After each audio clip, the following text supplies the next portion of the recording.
আসসালামু আলাইকুম। আজকের প্রসঙ্গ গুপ্ত শিবির। একেবারেই কোনো রকম রাগঢাক ছাড়াই খুব সংক্ষেপে আপনাদেরকে কিছু প্রশ্ন করতে চাই। আ ঢাকা বিশ্ববিদ্যালয়, জাহাঙ্গীরনগর বিশ্ববিদ্যালয় কিংবা ২৪-এর অভ্যুত্থানের পরে ছাত্র শিবিরের নেতৃবৃন্দের আইডেন্টিটি প্রকাশিত হওয়ার পরে সবাই তাদেরকে খুব নেগেটিভলি পোর্ট্রেট করার চেষ্টা করা হচ্ছে যে গুপ্ত শিবির। আচ্ছা ভাই, আমি যদি আপনাদেরকে প্রশ্ন করি, একটি দেশের গোয়েন্দা সংস্থা সেটা কি তাদের গর্বের নাম?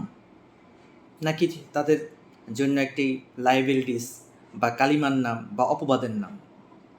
গোয়েন্দা সংস্থায় যারা কাজ করে তারা কি জীবনকে বাজি রেখে দেশের শ্রেষ্ঠ সন্তান, শ্রেষ্ঠ সেরা কৌশলী তারা হন না? আমাদের বাংলাদেশের গোয়েন্দা সংস্থা কেউ যদি ভারতের সেনাবাহিনীতে থাকে, পাকিস্তানের সেনাবাহিনীতে থাকে, আমরা কি তাদেরকে নিয়ে গর্ববোধ করব না? ছোট্ট একটি এক্সাম্পল দিলে আপনাদের কাছে ক্লিয়ার হয়ে যাবে। আমি মেডিকেল কলেজে আসার আগে ঢাকা বিশ্ববিদ্যালয়ে আমি পড়েছি। আপনাদের ভাষায় একই সাথে আমি ছাত্র শিবিরও করেছি, আবার গুপ্ত ছাত্রলীগও করেছি। তখন ৯৫ সালে ইন্টারমিডিয়েট পরীক্ষা দেওয়ার পরে যখন ঢাকা বিশ্ববিদ্যালয়ে ভর্তি হই ৯৬-এর আগে বা ৯৬ ঠিক পরপরই সম্ভবত, আমার তারিখটা মনে নেই। তখনও সবগুলো হল ছাত্রলীগ দখল করতে পারে নাই। আমি প্রথমে উঠেছি ছাত্র দলের ছেলেদের সাথে। হ্যাঁ, আমি কিন্তু ছেলেবেলা থেকে শিবিরে করি। তো ছাত্র দলের সাথে কেন উঠলাম? ফলে কিভাবে সিট পাবো? তাছাড়া ছাত্র শিবিরকে তো ইনশিওর করতে হবে যাতে ছাত্র শিবিরের উপরে কোনো টর্চার না হয়, টর্চার হলে যাতে আগে ভাগে আমরা টের পেতে পারি।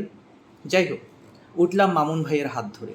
৯৬ সালে যদি কেউ শহীদুল্লাহ হলে থাকেন, ছাত্র দলের মামুন ভাই, সোহাগ ভাইকে সবাই এক নামে চিনবেন। হল সভাপতি ছিল জামাল ভাই। যাই হোক, খুব অল্প দিনে ছাত্র দলের খুব সকলের খুব জনপ্রিয় আদরের ছোট ভাই হয়েছি। আমি ফার্স্ট ইয়ারে থেকেও কিন্তু ছিলাম একেবারে মেইন বিল্ডিংয়ে মাস্টার্সের ছেলেদের সাথে, খুবই আদর যত্নে। তো সে যাই হোক, মাসখানিক পরেই হল দখলের পালা। ছাত্রলীগ সবগুলো হল আবার দখল করলো। মামুন ভাইকে ছুরির আঘাত করা হলো। সোহাগ ভাই ক্যাম্পাস থেকে পালিয়ে গেল। যতগুলো ছাত্র দলের নোন ফেস ছিল, আমাকে মামুন ভাই কয়েকজন সহ এসে বলল যে তুমি যদি সত্যি জিয়ার সৈনিক হয়ে থাকো তাহলে আশা করি তুমি ছাত্রলীগে যোগদান করবে না। পরের দিন দেখলাম ছাত্রলীগের যোগদানের অনুষ্ঠানে যে কয়টা ছাত্রদলের নেতৃবৃন্দকে তারা অ্যাবজর্ব করার সুযোগ দিয়েছে, সকলে সদল বলে ফুলের মালা গ্রহণ করে জয় বাংলা স্লোগান বলে ছাত্রলীগে যোগদান করলো। এবার আপনারাই বলেন কোনটা বেটার? এরকম ক্ষমতা বদলের সাথে সাথে পানি বদলানো, তাদের রূপ বদলানো, এই আজকে ছাত্রদল থেকে সরাসরি ছাত্রলীগ হয়ে যাওয়া, এটা বেটার? নাকি আপনি আপনার দলের প্রয়োজনে জীবনকে বিপন্ন করে আপনি ভিন্ন দলের ভিতরে থেকে তাদেরকে দুর্বল করে আপনার দলকে শক্তিশালী করার জন্য যে চেষ্টাটুকু করেছেন, এটা বেটার? অবশ্যই গুপ্ত শিবির হিসেবে ঢাকা বিশ্ববিদ্যালয়ে যারা ছিল তারা শিবিরের সবচেয়ে চৌকুশ কর্মী, সবচেয়ে চৌকুশ নেতা, এবং আমি বলবো যে এই যে আওয়ামী লীগের পতনের জন্য তারা যে কাজ করেছে তারা হচ্ছে দেশের জন্য সূর্য সন্তান। রেগুলার গোয়েন্দা সংস্থাতে তাদের প্রশিক্ষণ না থাকার পরেও কি সুনিপুণভাবে আওয়ামী লীগের গড়া দেয়ালকে, ছাত্রলীগকে একেবারে কি বলবো, গোড়া থেকে কেটে দিয়েছে, ভেঙে দিয়েছে, আমরা চোখের সামনে দেখতে পেয়েছি। এটার ব্যাপারে আপনাদের কথা বলতে আপনাদের লজ্জা হয় না? ন্যূনতম কাণ্ডজ্ঞান কি আসলে আপনাদের আছে? মানে বেসিক্যালি শুধু মানে বিরোধিতার কারণেই বিরোধিতা করতে হবে কেন?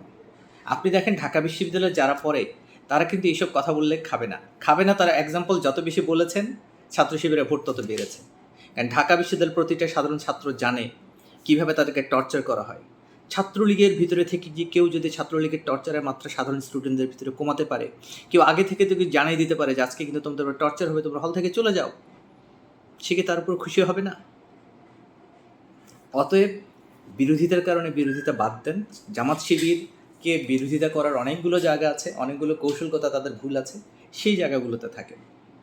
আর আমি মনে করি জামাত শিবির ব্লেসড, তাদের এমন সব জিনিসগুলোকে ফোকাস করা হয় যে জিনিসগুলোকে ফোকাস করার কারণে তারা অনেক বেশি শক্তিশালী হয়েছে। যেমন রক কাটা, এমন একটা জিনিস যে আপনি যদি লাস্ট 3 মাসের বা লাস্ট 6 মাসের বা 1 বছরের পেপার নেন, দেখবেন যে ছাত্রদল, ছাত্রলীগ নিজেদের ভিতরে কী পরিমাণ রক কাটাকাটি। আর শিবিরের রক কাটা নিয়ে আপনাকে দূরবীন দিয়ে খুঁজতে হবে কোন সালে 10 বছর আগে যাবেন নাকি 15 বছর আগে যাবেন নাকি 20 বছর আগে যাবেন। হ্যাঁ, তাও শুনিয়াছি দেখিয়াছি। কি দরকার রে ভাই? আপনাকে কাউকে ঘায়েল করতে গেলে তার দুর্বল দিকটা জানতে হবে। এখন যে ব্যাপারে আমি সবচেয়ে বেশি আসলে পবিত্র মনে করেন, একটা ছেলে 5 ওয়াক্ত নামাজ পড়ে, তাকে যদি আপনি বলেন ছেলেটা তো নামাজই পড়ে না, হবে? যেদিন মানুষ তাকে দেখবে যে সে ফজরের নামাজটাও মসজিদে গিয়ে পড়ে, তখন তো তার যতটুকু নেগেটিভ বলেছেন পুরোটুকুই পজিটিভ হয়ে যাবে। তো সকলেই ভালো থাকবেন। গুপ্ত রাজনীতি বলাটা যারা জামাত শিবিরের বিরোধিতা করেন আরও চালিয়ে যান, যাতে জামাত শিবির আরও শক্তিশালী হতে পারে। ভালো থাকবেন।